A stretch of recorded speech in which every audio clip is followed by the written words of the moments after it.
Hello, everyone, and welcome back to the English Learning Podcast. I'm your host, Jason, and with me today is my amazing co-host, Julia. Hi, Julia. Hi, Jason. Hi, everyone. I'm so excited for today's episode because we're talking about something that many English learners struggle with: how to talk to anyone in English. That's right. Have you ever wanted to start a conversation but felt too nervous or unsure of what to say? Maybe you worry about making mistakes, or you just don't know how to keep the conversation going.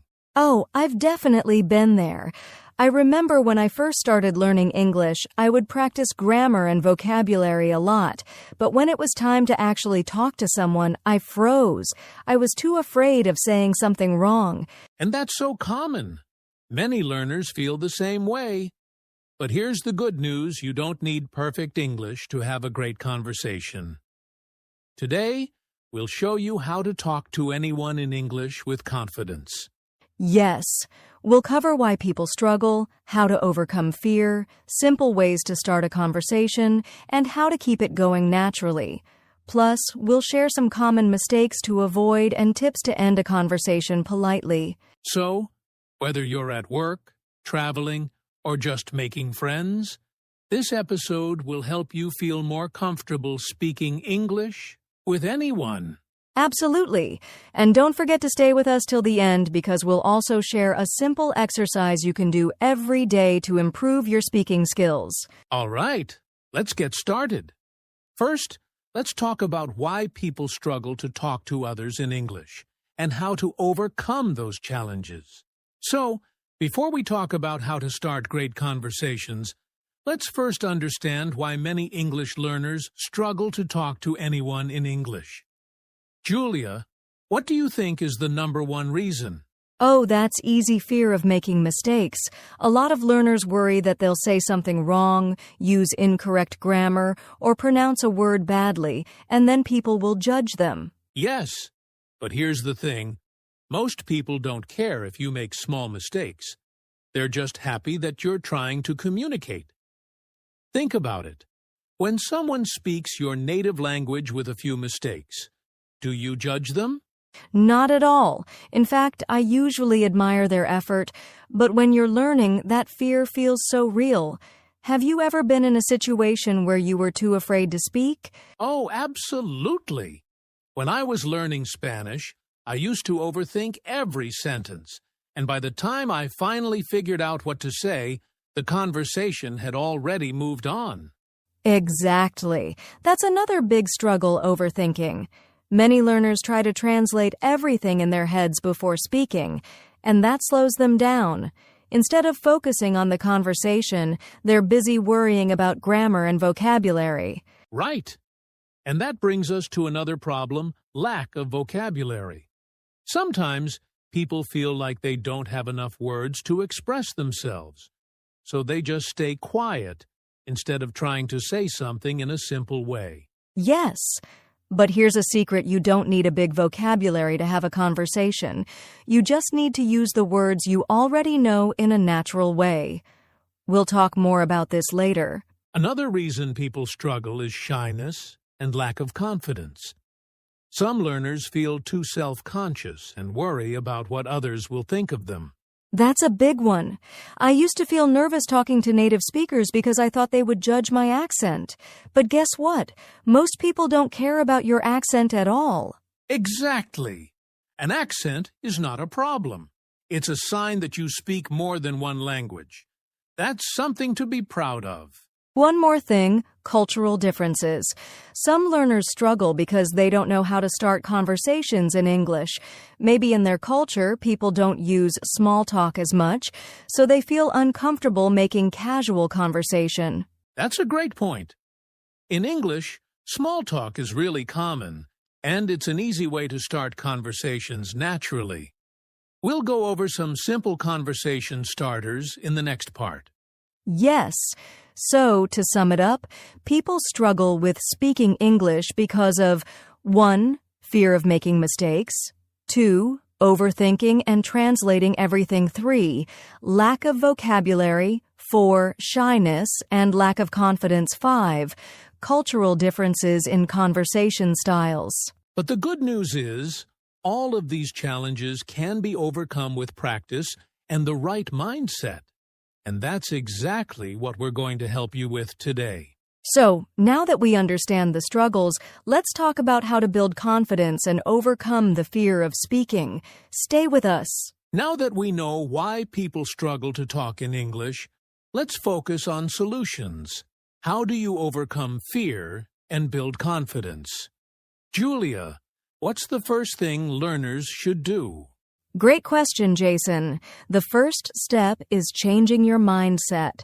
Many learners think, I need perfect grammar before I speak. But the truth is, you don't. Mistakes are part of learning. Absolutely. Think about how children learn languages. They don't worry about grammar, they just talk. And people understand them. It's the same with learning English. The more you speak, the better you get. Yes, and here's a simple trick: focus on communication, not perfection. Your goal is to express yourself, not to sound like a textbook. I love that. And another way to build confidence is to start with easy conversations. You don't have to jump into a deep discussion on politics. Just start with simple topics like, how was your day? What do you do for work? Nice weather today, isn't it? Yes, small conversations help you feel comfortable. And another thing, practice speaking daily, even if you're alone. That's a great tip. You can talk to yourself in English, describe what you're doing, or even read aloud. It helps you get used to speaking without pressure. And if you're shy, start with voice messages instead of live conversations. Send a short voice note to a friend, or even record yourself. This way, you get used to hearing your own voice in English. That's a great exercise. Also, let's talk about body language. Did you know that how you stand and breathe affects your confidence? Oh, for sure. If you're nervous, take a deep breath, relax your shoulders, and smile. It tricks your brain into feeling more confident. I love that. And one more tip, find a speaking partner. Practicing with someone helps you feel more comfortable. You can join online groups, language exchange apps, or local meetups. Yes. Practicing with real people makes a huge difference. And remember, the more you speak, the easier it gets. Confidence comes with action. Exactly. So, let's summarize. Change your mindset. Mistakes are okay. Start with small conversations. Practice speaking daily, even alone. Use voice messages if you're shy. Improve body language. Stand tall. Breathe and smile. Find a speaking partner or join a group. Yes. So now that we know how to build confidence, let's move on to the next step: how to start a conversation with anyone. Stay with us. All right. Now that we know how to build confidence, let's move on to an important question. How do you start a conversation with anyone? Julia, do you remember a time when starting a conversation felt really difficult for you? Oh, yes. When I was learning English, I always waited for others to start the conversation because I didn't know what to say first. But later, I learned that starting a conversation is actually very simple. Exactly. Many people overthink it, but you don't need a perfect opening line. The easiest way to start a conversation is with a simple greeting. Yes, a simple "Hi, how are you?" or "Hey, nice to meet you" is a great way to start. Most people will respond, and that gives you a chance to continue talking. That's right. And if you want to make it even smoother, try using your environment to start a conversation. For example, if you're at a coffee shop, you can say, "Wow, the coffee here smells amazing. Have you been here before? I love this place. What's your favorite drink here?" That's a great tip. Another trick is giving a compliment.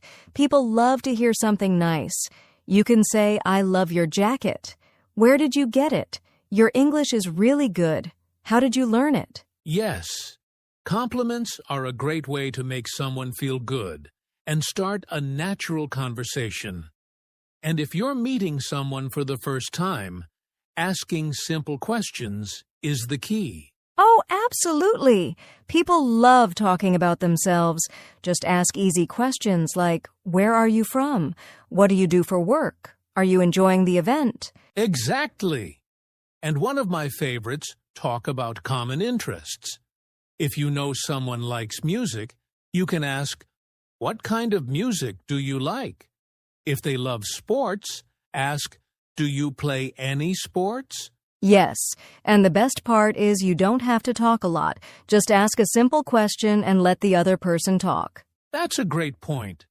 And remember, starting a conversation is just the first step. Next, we'll talk about how to keep the conversation going naturally. So stay with us. So, we've talked about how to start a conversation, but here's another challenge. How do you keep the conversation going naturally? Julia, have you ever been in a situation where a conversation just stops? Oh, definitely. Sometimes I'd ask a question, the other person would answer, and then silence. I didn't know what to say next. That happens to a lot of English learners. But here's the good news. You can keep a conversation going with a few simple tricks. The first one is follow-up questions. Yes. Instead of just saying, oh, that's nice after someone answers, ask something more. For example, if they say, I like playing soccer, you can ask, how often do you play? If they say, I'm from Spain, you can ask, wow, what's your favorite thing about Spain? Exactly. The key is showing interest in what the other person says. And another way to do this is by sharing your own experiences. Right. A conversation shouldn't feel like an interview. If they say, I love traveling, you can say, me too. I visited Thailand last year. Have you been there? That's a great example. And here's another technique using echo questions. This means repeating part of what they say and turning it into a question. For example, if they say, I love Italian food, you can say, Italian food? What's your favorite dish? If they say, I'm learning English for my job, you can say, oh, for your job. What kind of work do you do? I love that. It makes the conversation feel natural and engaging. And one more tip, use expressions like, oh, really? Tell me more about that. That sounds interesting. How did you start doing that? Wow, I'd love to hear more about it. Great advice.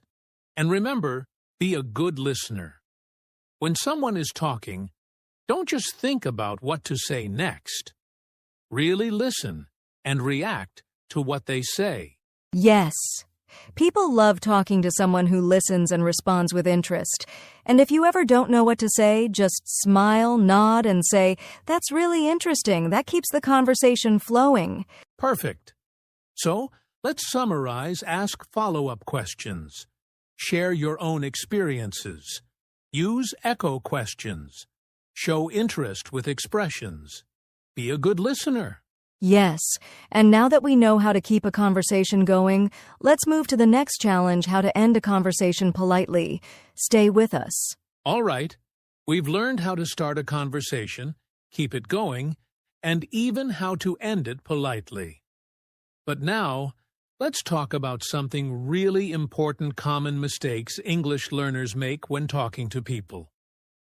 Julia, have you noticed any common mistakes? All right. We've learned how to start a conversation, keep it going, and even how to end it politely. But now, let's talk about something really important common mistakes English learners make when talking to people. Julia, have you noticed any common mistakes? Oh, definitely. One big mistake is giving short, one-word answers. If someone asks, do you like music? And you just say, yes, it stops the conversation. Instead, you should add more. Like, yes, I love pop music. What about you? That's a great point. Another mistake is talking too much about yourself and not asking questions. A conversation should be balanced. It's not just about what you want to say. It's also about listening to the other person. Exactly. And another mistake is being too afraid of making mistakes. Many learners think, oh no, what if I say something wrong? But the truth is, people don't care if your English isn't perfect. They just care about the conversation. That's so true. And one more mistake, not making eye contact or using body language. If you look away or don't smile, people might think you're not interested. So even if you're nervous, try to smile and look at the person while talking. Yes. So let's quickly summarize the common mistakes to avoid giving short one-word answers. Talking only about yourself, being afraid of making mistakes, avoiding eye contact or not using body language. Exactly. Avoid these mistakes, and your conversations will feel much more natural. Now, let's move to our final section, practical tips for improving your English conversation skills. Stay with us. All right, Julia. We've talked about how to start and keep a conversation going, but here's another important skill, how to end a conversation politely. Yes, sometimes we don't know how to say goodbye without being rude, but there are easy and natural ways to end a conversation. That's right. The first way is thanking the person and giving a reason to leave. For example, it was really nice talking to you. I have to go now, but I hope we can chat again soon. I really enjoyed our conversation, but I need to get back to work. Let's talk again sometime. Those are great. Another way is to make future plans before ending the conversation. It was great meeting you. Let's catch up again soon. I'd love to continue this conversation another time. Maybe we can grab a coffee next week? Yes! And if you're at an event or party, you can say, I won't keep you any longer. But it was great talking to you. I see someone I need to say hello to, but I really enjoyed our chat. Those are all polite and natural ways to end a conversation. The key is to be friendly, smile, and leave on a positive note. Exactly. So, now that we've covered how to start, continue, and end a conversation, let's wrap up with some final tips for improving English conversation skills. Stay with us. Wow, Julia! We've covered so much today, why people struggle to talk in English, how to start a conversation, keep it going, and even end it politely. Now, let's finish with some final tips and encouragement for our listeners. Yes, my first tip is practice every day, even in small ways. You don't need a classroom, just talk to yourself, record your voice, or chat with a friend. Great tip! And my advice is, don't be afraid of mistakes. Mistakes are part of learning. The more you practice, the more natural your conversations will feel. Absolutely. Also, listen to native speakers, watch movies, listen to podcasts, and pay attention to how conversations flow. Yes, and most importantly, be confident and enjoy the process. Every conversation you have in English makes you better. That's right. So to all our listeners, keep practicing, keep speaking, and remember, you can talk to anyone in English. Thanks for joining us today. If you found this podcast helpful, don't forget to subscribe and share it with your friends. See you next time.